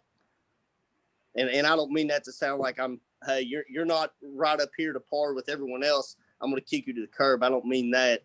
But if you don't have that positive outlook and that mentality of being balls out and wanting to continue to learn and go after it, I don't guess you really wanted to do this type of work or even volunteer. All right, I'll shut up. No, you're good. And you guys don't all have to end with "I'll shut up" now. I'm just not going to interrupt you if you're making great points. And I think, no, it didn't sound like you were talking about kicking anybody to the curb. There's a parallel to a phrase that I've been told. A third of people like you, a third of people could take you or leave you, and a third of people hate you and think you're a piece of shit no matter what you do. A third of people at training are going to be really into it. They're going to be the balls out. By the way, really missed the opportunity. Went with fireground training. Should have gone with balls out training. Missed opportunity. A third of people are there to do the balls out training. There's that group in the middle that's going to play along, but their heart's not entirely in it. And then there's that third you're not going to convince. So if you spend all that time trying to convince and wasting your energy on that third, you've shorted that other 2/3 that had so much more potential and so much more benefit, that are really going to be carrying the load on that scene and really the ones who are going to make or break those incidents. And so you have to, for your own sanity, you have to focus on that, the first 2/3 and just, let the do nothing folks do nothing. They're either going to leave the department or they're not going to be the ones showing up on the run either. And if they do, they're going to be bringing water out from the, on the ambulance or something. That's I think that first year at Lexington at truck class that we were at together, that's that was really probably the biggest eye opener in my career, from a junior fireman to where I was at that point. And I contribute that first year of that class to a lot of the success I had. And the instructors we had, man, top-notch instructors, down to earth, and would listen to you, and then in the other hand, hand you your ass. And yes. Me, I respect that. When I get done with the class, I'm like, man, that was a good, humbling guy. Got nothing but respect for him. But in the same token, he was a dick in a good way. We were done after that class every day. There was no going out and drinking. It was, I'm going to get a shower and go to bed. So I contribute a lot of my outlook on training to that. Maybe it doesn't have to is 100% balls out as those last few days was at that truck class. Right. That was definitely close to it, man. Mikey Torres was in the first one of these that we did a couple weeks ago. So we talked about him being up in people's faces, and I remember one of those groups. So to recap for those of you who don't know, it was me and Alex Smith that went down to Lexington. These guys were there. It was a truck class with Art Ashley from captain from Lexington Fire, Mikey Torres, a bunch of other great guys from all across the country that we met and stayed in touch with. And that was one of the intense last days was Mikey Torres with his thick Chicago accent and his ability to weave cuss words into sentences you couldn't even imagine, screaming and yelling in your face to simulate that stress to get you to throw that ladder and get to that window and go in and VES and then go out in the hallway, and you had to search that one too. And then you're pulling instructors out of the window in their underwear to simulate what you'd really be pulling. And it was just, that was amazing training. And it's funny because even you guys, Richie and Corey, being there and being in another group, a separate group from us, even you guys added another level of like, you guys were busting ass, and I was shortly removed from our, for vulnerability and for honesty's sake, shortly removed from our line of duty death, and I was still pretty screwed up and dealing with my own shit. And I didn't feel like I was performing nearly as well. And I'm looking at you guys going, man, I need to get to their level, And I think that cool ability to feed each other that way too. Right. And see, we had the instructors, but we also had folks like you that I'm glad we've stayed in touch on Facebook, even if it's just kind of in passing here and there. But for stuff like this to follow up, and we're all still in the same mindset. We're all still in our own respective circuses, but it always seems like the like-minded brothers, if you will. Everybody always just kind of intermingles, and you know what I mean? Like you said, we feed off each other and just, keep going. But I don't know. That was definitely a good time. And that's why we're all here on a Friday night talking to each other about the fire service, because we love this shit, because it's great. We all feed off of it. Nothing like it. I'll leave with one more complaint, if that's okay. A complaint about this or the fire service? No, just going back to the training thing is. Oh, okay. Yes, please. Yeah, for month of January, we did our normal Zoom training at the beginning of the month, and halfway through the month, there's a safety incident at my first full-time job that made me spear off a training challenge that I threw out. And the thing was, go to UL Fire Academy, go do this, the photovoltaic training, complete it, give me your certificate, and I'll throw you in the hat for a $25 gift card for the fire store. Is this still an open offer? For the department, not for you. Okay. Come join Providence and you can join this offer. I never had more fires in my career than when I was at Providence. For the 3 years I was out there, I never did more fires than when I was out there. Actually, a true statement. I used to get a lot. So the thing with that was I went into the station list tonight to pick up the paperwork here that I'm actively working on. And I said, hey, you guys gonna get your training done and throw it into the hat? I said, so far I've only gotten one certificate. And they're like, yeah. And I was like, well, make sure you do it. Contest, $25, spend it however you want it. And the one guy looked at me, he's like, well, I have plenty of CEs for the year. And then I also got this same person said, I had plenty of CEs. And then I also looked in my look on the fire store, and I didn't see anything that I really wanted. So I don't think I need that $25. So that's my my ending comment for tonight. $25 is a lot at Providence. That's 3 hours pay. Yeah, we raised to a living standard after taxes. 3 hours pay for a captain. Yeah. Oh no. Don't forget the company car. Oh my gosh. Like $12.50 a run. Yeah, that's so how do you, I mean, how do you handle it? It's one of the things I'm hoping Jason's Fire Officer 2 class. Dude, I was just gonna say, I know we just turned this into a Fire Officer 2 conversation, and we did that yesterday from 6 to 10. Yes. But yeah, I know. I think Richie's out. out. But no, I mean, like, okay, so truly talking about, like, is that a third of the people that you care about? Is that somebody that you're gonna need to find that motivation, or do you just say screw them? And that's, I mean, which again, in knee-jerk hearing that, it sounds bad to say screw them, but realistically, how much energy are you going to put into that person? Is that person the person that shows up on your runs and actually does stuff? Genuinely asking. Yes. They show up on and do things. I'm not trying to belittle the person either. No, I am. No, I'm kidding. they're a newer member. Just joined, has the whole story of, yeah, I just want to help people, but yeah. You don't have enough help flair. them the way I want to help. Yeah, you don't have enough flair. We need you to have some more flair. Well, I have the minimum number of CEs that I need. Yeah, but wouldn't you want more? That's one of the things I like. My head spun for a second. I'm like, you can never have too many CEs if you want to look at it this way, or pieces of paper or certificates. And also, none of us ever grow out of the catch-up dick phase enough to not find something to buy on the fire store. It just doesn't happen. There is always some stupid freaking tool, not for $25, but no. What was that? That's a fucking fact, Jack. We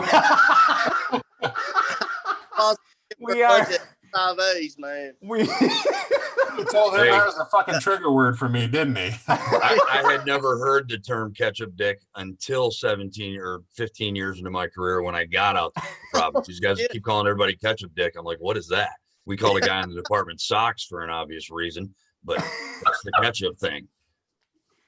Oh, I mean, the part we have to cut out of the conversation before I post it on YouTube. Raise your hand if you object. All right, great. It says recording in everybody's corner, right? Awesome. Yeah, Firefighter Monopoly. What? Oh, you're looking at what you can buy. That's under the $25? Oh, 35. Shit. Oh, make it 35 and get him Firefighter Monopoly. Yeah. So I dealt with something similar to that, Chad, in a different department that I was on, new lieutenant, and that was the excuse. We had training every day, 1 hour training, and that guy told me every single time, I've done this before, done it before. Okay, all right, yeah. And then guess what? We get down to the brass tacks, and we're in the middle of doing work, and he didn't know how to do it. So usually I've always found with those people that either A, don't want to train, or B, said that they already know how to do it, are the ones that are so either not confident in their skills or incompetent in their skills to do it. So prove to me that you're competent in your skills, and I'm okay with you saying, yeah, I just don't want to do it. Just tell me you don't want to do it. That's one thing. Lazy is one thing. I'm okay with lazy. Well, I'm not okay with lazy, but I guess I can at least walk away from someone who's lazy versus someone who's incompetent or not competent. Right. This is the same person that it's like Groundhog Day. You'll show them something. You'll spend 6 hours on something that they actually asked for, and then 2 days later they're looking at you saying, "Well, you didn't train me this," or "What did I need to know this for?" Yep. Like opening our medic drug box and going through that. I'm never going to open that. Why do I need to touch that? Well, there's a situation where you're going to have to get in there and pull a drug out for a medic. Hopefully the medic's going to check it before they administer it, but you should know the box. Yeah. For the company officers on here, man, I think that's a great opportunity to let somebody fall in the face, and not for that to come across in a negative way, but, let them get a taste of their own medicine. They're giving you some criticism when you're trying to help them and everybody else on the company. And, it just boils down to them being lazy. So I kind of like to build them up, talk them up, and get them out there and let them stumble through it. And, help whenever they ask for it, or if they do. and see where it goes. What about Whether having, that's give me some feedback. I'll take whatever you got. Right. what about having that person teach a class? Chad. Oh. Right. No, that's, but I mean, realistically, put them in your shoes. Like, I think that's, Yeah, so I think if you got all the training, you got all the skills. I want to see you put something together for me. That's what I'm saying. Well, yeah, like exactly. Yeah, I wasn't, that was not an original idea. I was running off of what Richie said for sure. No. When we started our, I just tried to say it in a more positive way. I think Tony knows exactly who I'm talking about by now. I do. And I think if you said, would you like to teach a class? He'd be like, I ain't got no business teaching a class. I don't know shit. At the same time, he's saying, right. But but then you've got him in a corner where, okay, well then, and well, really like a year push ago, it, we push started it and this encourage back to him, like basics. Richie just said. Like, no, I need you to teach this class, and let him fall on his face in front of everybody to the point where he realizes I need to keep learning. I'm not. There's either there. First of all, learning never fucking stops.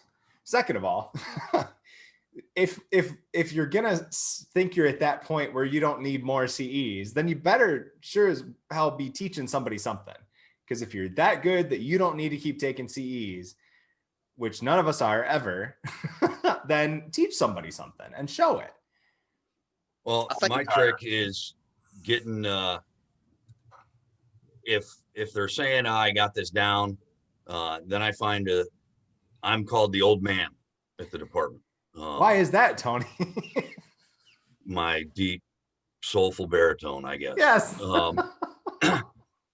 So we started a back to the basics thing of we're going to start with how do you put your gear on, donning and doffing. And most people, if you've been through an academy or, you're like, oh, for God's sakes, this is stupid. So I'm like, all right, I'll tell you what, we're going to have a little contest after we go through it. So I know everybody knows exactly what's expected and show some different techniques. You don't have to do it the way I do it. I really don't care. As long as the end result is your gear's on in the right fashion and there's no skin showing and whatnot, that if any of you mouthy little young people, or I don't need to do that, I'm never going to be going in, I'm going to be driving or whatever, you never know. So I'd like you to participate. If you can beat me, I'll take you out to dinner your choice. Nobody's beat me yet. So it keeps me motivated to stay on top of my stuff of basics.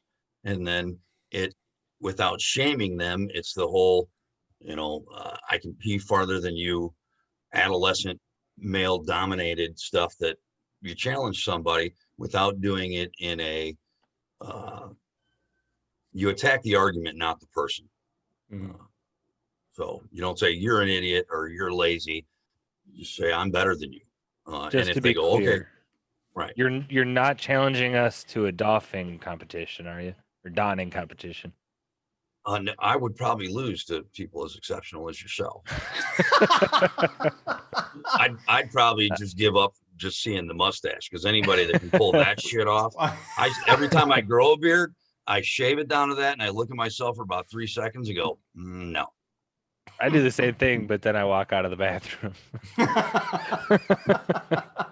No, you guys would crush me, but I can do it in just under 2 minutes. And I watched a guy who hadn't had his gear on in a couple of years literally snap the buckle of his bunker pants because he was bending over trying to grab something else and the gear failed.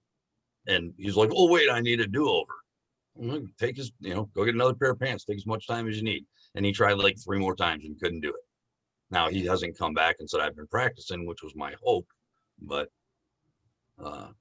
kind of let themselves put themselves in their own place. They'll figure out where they belong based on their own behavior. And that's what's with having that problem child, if you will, teach that class.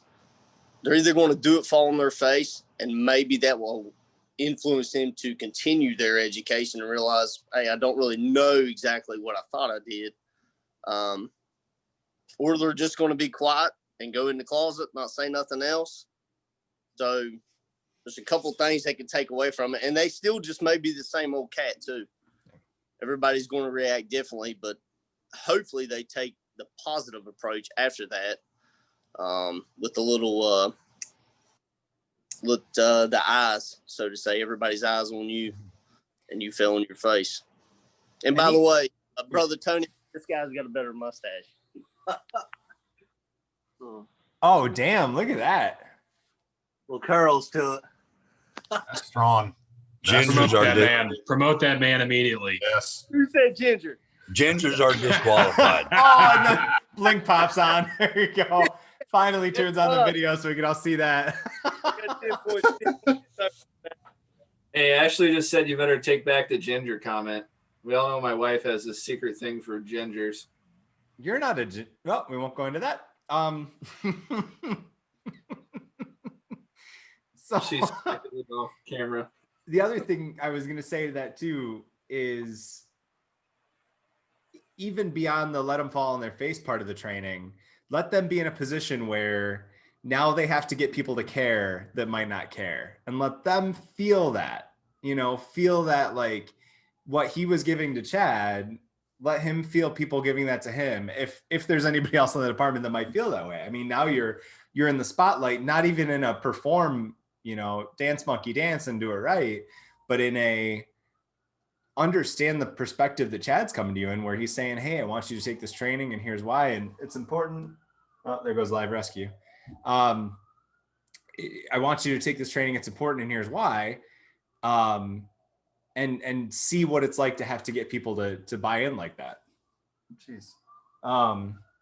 So I think there's a couple layers of potential, but again, just like you said, Richie, there's still a chance that, nothing happens, and at least you've tried one more way to bring them around to see the light.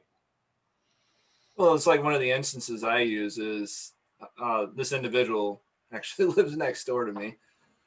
I should not divulge that info either, but I doubt it's okay. It'll only be on the internet. But we have this. What's your address? If he's as much of a shitbag as you say he is, he's probably not going to watch us anyway. And definitely not 2 hours and 20 minutes of it for sure. Yeah.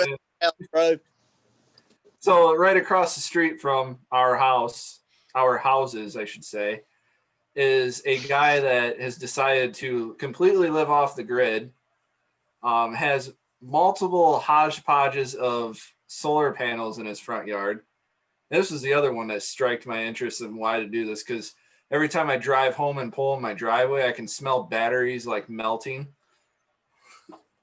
because he's not using the proper like charge controllers or anything like that you should be using. He's just raw energy into the battery. Huh. You can smell the batteries boiling over and all that other stuff. I'm like, one of these days, this guy that lives in a camper in his front yard, because his house is like falling into itself, we're going to go on this run because this guy's camper is on fire, and it's going to be right in front of my house. Although I wish we had, zoning in the township of Providence. That felt like a very, you just needed to get that off your chest moment. I can speak to myself. Yeah, so fuck that guy that doesn't want to train. Chad, are you okay?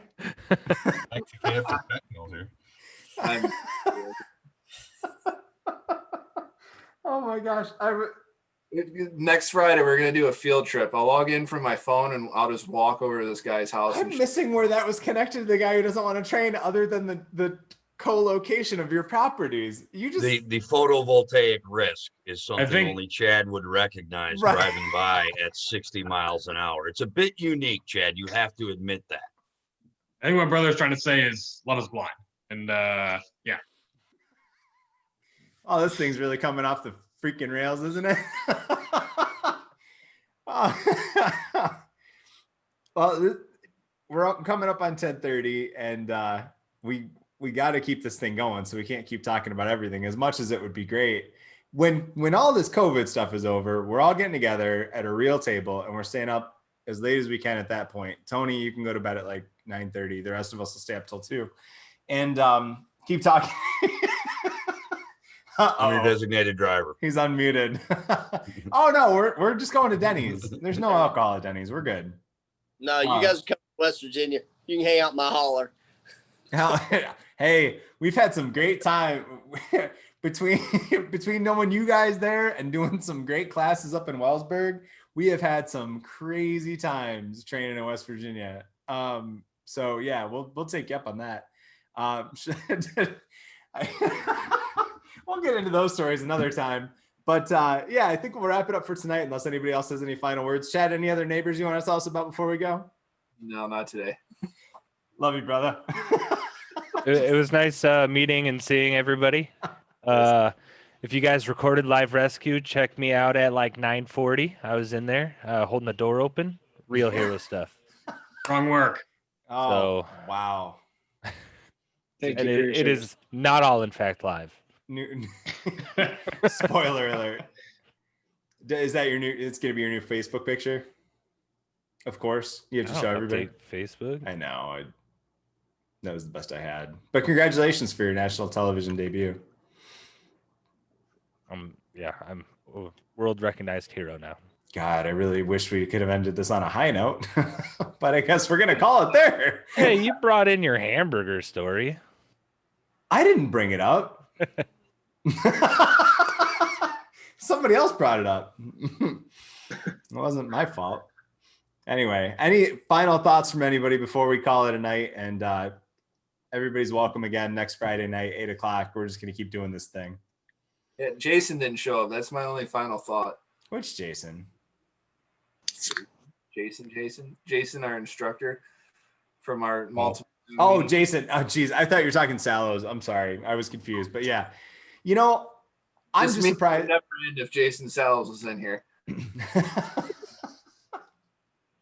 Well, we never know who we're going to get next week. We had a great mix this week, and I love the fact that we've got people from all over the country and just a bunch of dudes and people that love the fire service just getting together and talking shop. Like, this is, Chad, thank you for being the one that this idea was bouncing around my head, but I'm going to thank you every week until I get annoyed with this thing.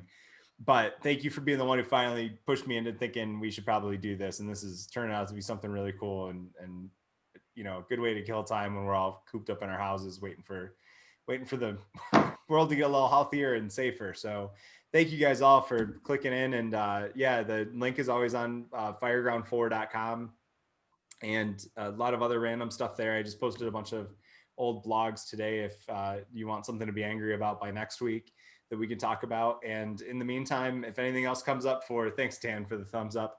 If anything else comes up for topics for next week, you can email them to me, post them on the Facebook page. Thank you also for the thumbs up, Corey, the thumbs up, Tony, and the clapping hands, Mike, or one hand clapping by itself. Does that make a noise? So everyone's positive reactions. Congratulations. I know there are no, everyone wants the thumbs down now. Great. Thanks, Dan.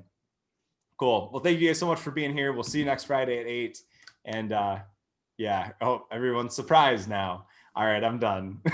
You guys are awesome. See ya. All right, bye everybody. Hey guys. How the fuck you log off this thing?